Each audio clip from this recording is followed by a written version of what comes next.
नमस्कार, आप सभी का स्वागत है आपका अपना यूट्यूब चैनल नाद वाटिका पे। आज मैं estate previous year question paper का चौथी क्लास लेके आई हूँ। क्लास को लाइक सब्सक्राइब जरूर करें, शेयर करें। तो आज का प्रश्न है, पहला प्रश्न है राग तरंगिणी ग्रंथ। राग तरंगिणी ग्रंथ के रचयिता कौन है? राग तरंगिणी ग्रंथ के रचयिता लोचन है। लोचन जो मिथिला के निवासी थे, बिहार के मिथिला क्षेत्र के निवासी थे, उन्हीं के द्वारा यह ग्रंथ दिया गया।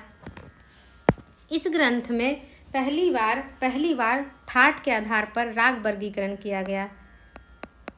थाट के आधार पर राग वर्गीकरण।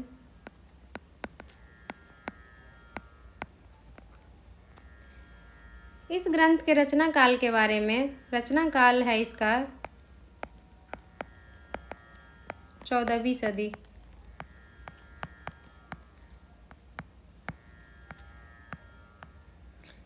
थाट से राग वर्गीकरण का उल्लेख पहली बार इसी ग्रंथ में देखा गया। और मतंग मुनि कृत वृदेशी ग्रंथ है।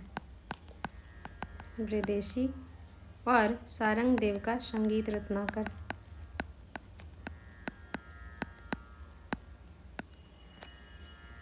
इस प्रश्न का आंसर ऑप्शन नंबर सी लोचन सही है। दूसरा प्रश्न है, मतंग रचित वह कौन सा ग्रंथ है जिसके 8 अध्यायों में संगीत, ताल तथा वाद्यों की चर्चा है? प्रश्न पूछ रहा है, मतंग रचित वह कौन सा ग्रंथ है जिसके 8 अध्यायों में संगीत, ताल तथा वाद्यों की चर्चा है? गंधर्व शास्त्र, नारदीय शिक्षा, वृदेशी, हस्तवाभिनय। तो मतंग रचित वह ग्रंथ, मतंग का ग्रंथ का नाम है वृदेशी, जिसमें 8 अध्याय हैं।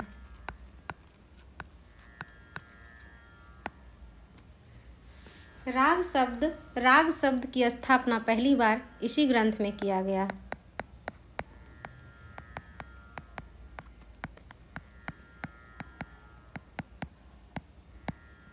साम गायन के तीनों स्वर का उल्लेख इस ग्रंथ में मिला है। साम गायन का तीनों स्वरों का उल्लेख।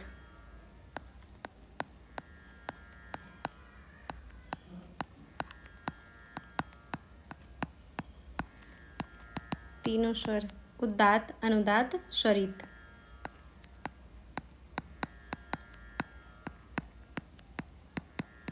अनुदात्त, स्वरित। ग्राम मूर्छना का भी विस्तृत वर्णन किया गया है।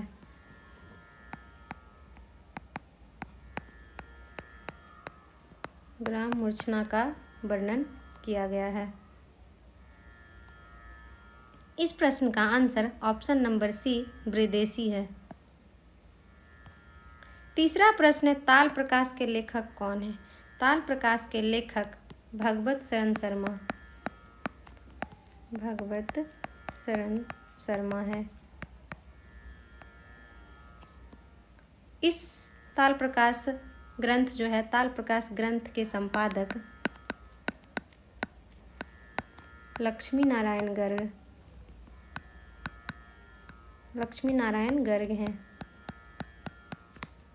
इस ग्रंथ में ताल के पाठ्यक्रम की चर्चा की गई है।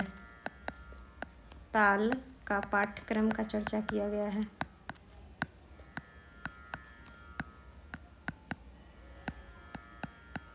इस प्रश्न का आंसर ऑप्शन नंबर बी भगवत शरण शर्मा सही है। चौथा प्रश्न है, राग दरबारी कान्हरा की उत्पत्ति किस थाट से हुई है?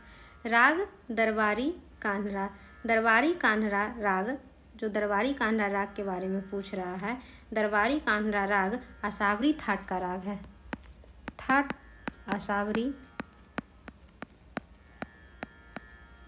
जिसमें ग ध्वनि कोमल लगते हैं। वादी संवादी इस राग का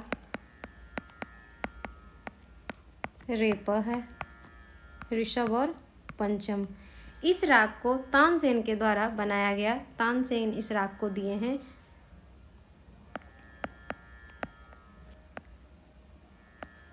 जाति इसकी संपूर्ण है। इस राग को हम रात के तीसरे पहर में गाते हैं। समय इसका तीसरा पहर, रात का तीसरा पहर, रात का तीसरा प्रहर। इस प्रश्न का answer option number D Asavari सही है। 5वां प्रश्न है, राग मालकौंस का बादी स्वर क्या है? राग मालकौंस का बादी स्वर, राग मालकौंस का बादी मध्यम है, बादी मध्यम, संवादी षड्ज। थाट इसका, इस राग का थाट भैरवी है, भैरवी थाट जन्य राग है। इसमें ग ध्वनि कोमल लगते हैं। मालकंस राग में और रे प बर्ज है, रे प बर्ज है। इस राग में रे प बर्ज है। गायन समय रात्रि का तीसरा पहर।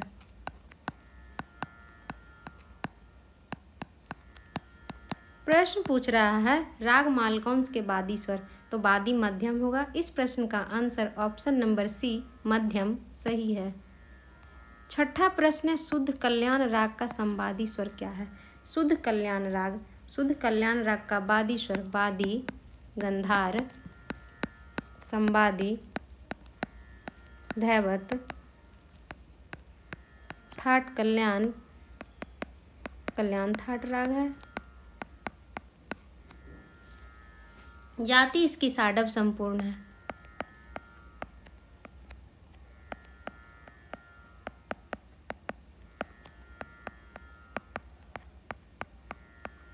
आरोह में ग बर्ज होता है, आरोह में गंधार को बर्ज करते हैं, गंधार को बर्ज करते हैं।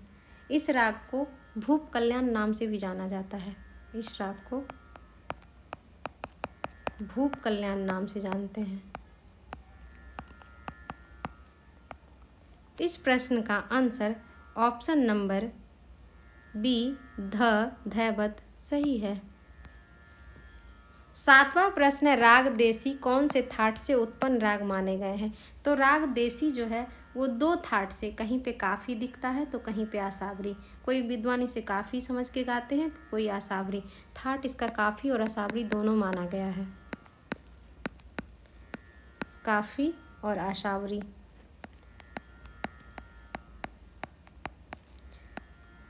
मुख्य काफ़ी ही थाट से माने जाते हैं। बादी संवादी इस राग का परे है, कहीं कहीं पे पसा भी दिखने को मिलता है इस राग में। इस राग का समय दिन का द्वितीय प्रहर है, समय दिन का द्वितीय प्रहर है।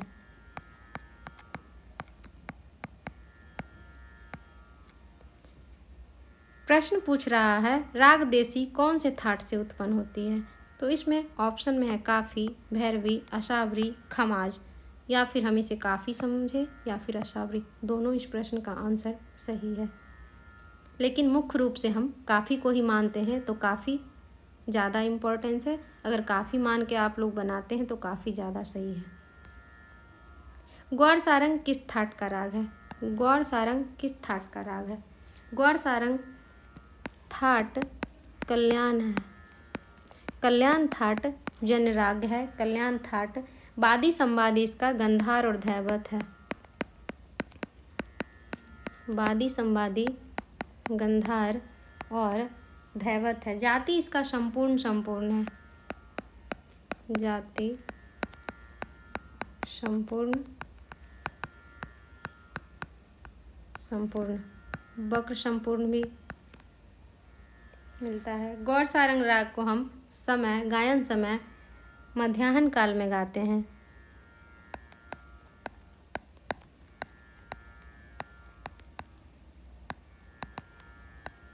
इस प्रश्न का answer option number A Kalyan thaat सही है। 9वां प्रश्न है, राग भैरव का गायन समय। राग भैरव, राग भैरव किस समय गाते हैं? तो राग भैरव को हम प्रातः काल में गाते हैं, गायन समय प्रातः काल है।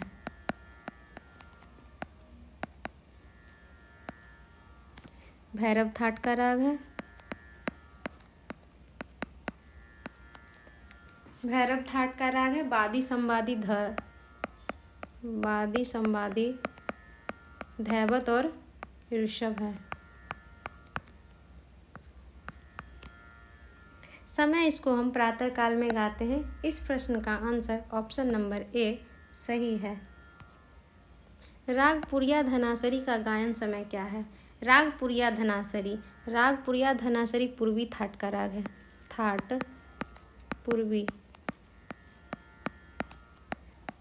रे ध कोमल प्रयोग किए जाते हैं और मा तीव्र प्रयोग होता है।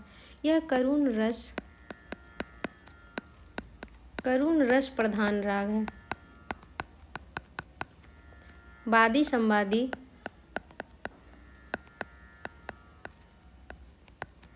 पंचम और षडज है। समय इसका गायन समय संध्याकालीन, गायन समय संध्याकालीन इसे हम गाते हैं। राग पुरिया धनासरी का गायन समय क्या है? तो इस प्रश्न का आंसर ऑप्शन नंबर सी संध्याकालीन सही है। 11 नंबर प्रश्न है, झप ताल में खाली कितने मात्राओं पर पढ़ते हैं? झप ताल में खाली कितने मात्राओं पर पढ़ते हैं? तो मात्रा इसमें झप ताल में 10 मात्रा होता है, 10 मात्रा होता है। विभाग 4 होते हैं, विभाग 4 होते हैं। ताली 3 ताली होता है, खाली 1 होता है, खाली 1 होता है और 1 3 ताली, 1 3 8 पे ताली और 6 पे खाली होता है। इस प्रश्न का आंसर ऑप्शन इसमें गलत दिया हुआ है 10, ऑप्शन नंबर डी सही है। 11 नंबर प्रश्न है, 4 ताल किस गायन शैली के साथ बजाए जाते हैं? तो 4 ताल हम ध्रुपद के साथ बजाते हैं, ध्रुपद के साथ बजाते हैं। धमार, धमार ताल में। ठुमरी दीपचंदी दादरा, दीपचंदी और दादरा ताल में गाए बजाए जाते हैं। और ख्याल 1 ताल, 4 ताल, झप ताल 3 ताल, ये सब ताल में हम ध्रुपद, धमार, ठुमरी, ख्याल सब गाते बजाते हैं। इस प्रश्न का आंसर ऑप्शन नंबर ए ध्रुपद सही है। 13 नंबर प्रश्न है, कहरवा ताल में कितनी मात्राएं होती है? कहरवा ताल में 8 मात्रा होता है, मात्रा 8 होता है। इस ताल के बोल हैं धागे, धागे, नाती, नाक, धीना।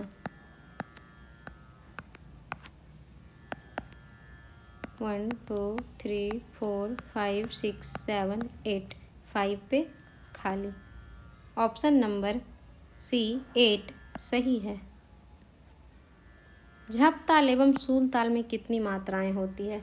झप ताल और सूल ताल दोनों में 10 मात्रा होता है, मात्रा दोनों में 10। झप ताल में 4 विभाग 4, ताली 1 3 8 पे ताली, खाली 6 पे। सूल ताल में मात्रा 10, विभाग 5, ताली 1 5 7 पे, 1 5 7 पे ताली, खाली 3 और 9 पे। झप ताल और सूल ताल कितनी मात्राएं के हैं? तो झप ताल और सूल ताल दोनों 10 मात्रा का ताल है, बी नंबर ऑप्शन सही है। चौताल कितनी मात्राएं की होती है? चौताल और एक ताल दोनों 12 मात्रा का होता है, 12 मात्रा। विभाग 6, विभाग इसमें 6 होते हैं। ताली 1 5 9 11 पे, 1 5 9 11 पे ताली होता है, खाली 3 और 7 पे खाली होते हैं।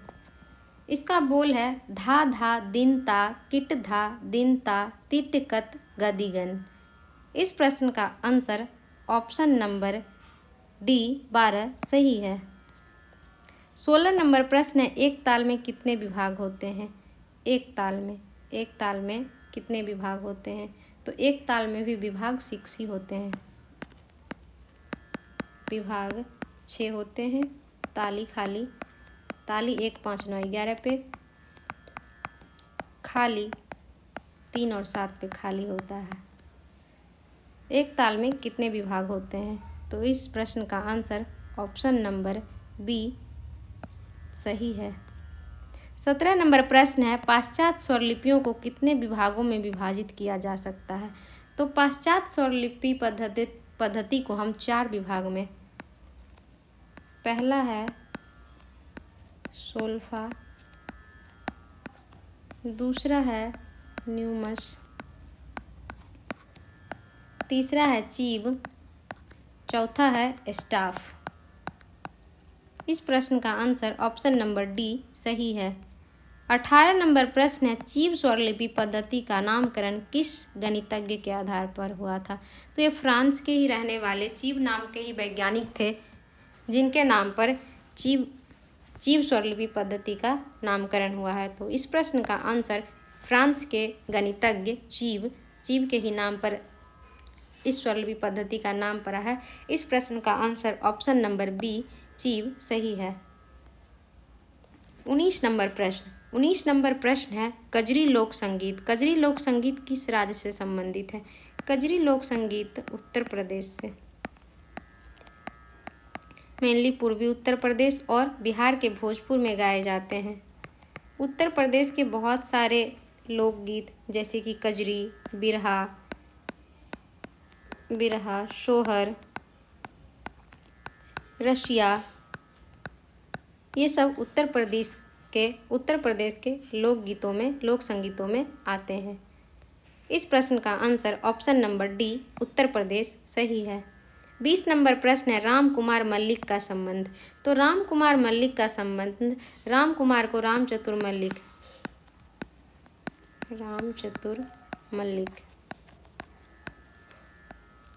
के नाम से जाने जाते हैं। ये दरभंगा घराने की नींव रखे थे।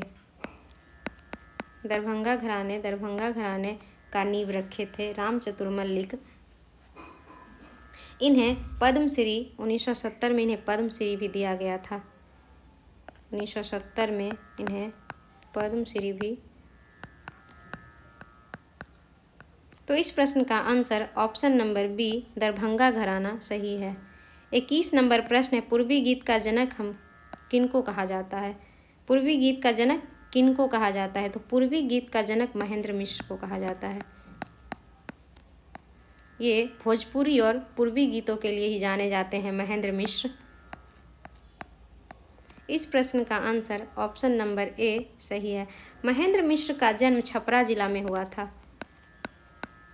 इनका जन्म छपरा जिला में हुआ था। छपरा जिला में एक ग्राम था जिसका नाम था मिश्रोलिया गांव, वहीं पे इनका जन्म हुआ था। ये भोजपुरी और पूर्वी गीतों के लिए जाने जाते थे, चैती भी गाते थे। इस प्रश्न का answer option number A Mahendra Mishra सही है। 22 नंबर प्रश्न है, उस्ताद बिस्मिल्लाह खान डुमराव बिहार के ही रहने वाले थे। बिहार के डुमराव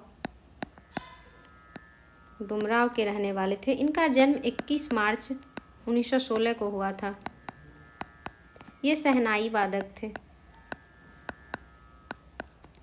उस्ताद बिस्मिल्लाह खान को भारत रत्न भी दिया गया था। भारत रत्न इन्हें 2001 में दिया गया था। इस प्रश्न का आंसर ऑप्शन नंबर ए बिहार सही है। चौथा 23 नंबर प्रश्न है, शूरबीन किस क्षेत्र का वाद्य है? तो शूरबीन दक्षिणात्य क्षेत्र का वाद्य है, दक्षिण का वाद्य है, दक्षिणात्य। इस प्रश्न का आंसर ऑप्शन नंबर बी दक्षिणात्य सही है। वीडियो पसंद आए तो लाइक सब्सक्राइब करें, शेयर करें। धन्यवाद।